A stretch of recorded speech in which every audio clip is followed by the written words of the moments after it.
রাজ্যের মুখ্যমন্ত্রী সিঙ্গুরের সরকারি সভা থেকে ভার্চুয়ালভাবে বিভিন্ন প্রকল্পের পাশাপাশি বাংলা জুড়ে বাংলার বাড়ি প্রকল্পের অধীন 20 লক্ষ বাড়ি দ্বিতীয় পর্যায়ে ঘোষণা করে চেক প্রদান করেন। সারা রাজ্যের পাশাপাশি কালিয়াগঞ্জ ব্লকের মানুষদের জন্য 6,680 জন উপভোক্তার হাতে 60,000 টাকা প্রথম পর্যায়ের চেক তুলে দেওয়া হয় পঞ্চায়েত সমিতির সভাগৃহ থেকে। এদিনের অনুষ্ঠানে উপস্থিত ছিলেন বিডিও বিদ্যুৎ বরণ বিশ্বাস, পঞ্চায়েত সমিতির সভাপতি হিরণময় সরকার সহ অন্যান্যরা। চেক প্রদানের সাথে উপভোক্তাদের বলা হয়, যত শীঘ্র প্রথম পর্যায়ের লিংটন পর্যন্ত নির্মাণ করে জমা দিলে তাহলে দ্বিতীয় পর্যায়ের টাকা পুনরায় পাবে। কালিয়াগঞ্জ থেকে অনুপ জয়সওয়ালের রিপোর্ট, বিগ নিউজ বাংলা। সর্বপ্রথম মাননীয় মুখ্যমন্ত্রী মমতা বন্দ্যোপাধ্যায়কে আমাদের কালিয়াগঞ্জ পঞ্চায়েত সমিতির পক্ষ থেকে আমি ধন্যবাদ জানাই।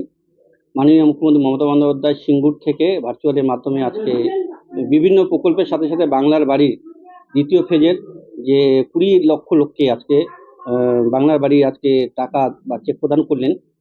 তার সঙ্গে সঙ্গে গোটা বাংলার সঙ্গে আমাদের কালিয়াগঞ্জ ব্লকে 6,680টা বেনিফিশিয়ারিকে আমরা আজকে বাংলার বাড়ির স্যাংশন লেটার দিলাম। তাদেরকে অলরেডি 60,000 টাকা করে তাদের অ্যাকাউন্টে ঢুকে গিয়েছে এবং তাদেরকে বলা হয়েছে খুব তাড়াতাড়ি দ্রুত তার সহিত তাদের 60,000 টাকা মানে তারা নিনটা অবধি তারা বাড়িটা করবে এবং নিনটা অবধি বাড়িটা করে আমাদের আধিকারিকরা তারা ইনস্ট্রাকশনের মাধ্যমে সেকেন্ড ফেজের আবার 60,000 টাকা ঢুকবে।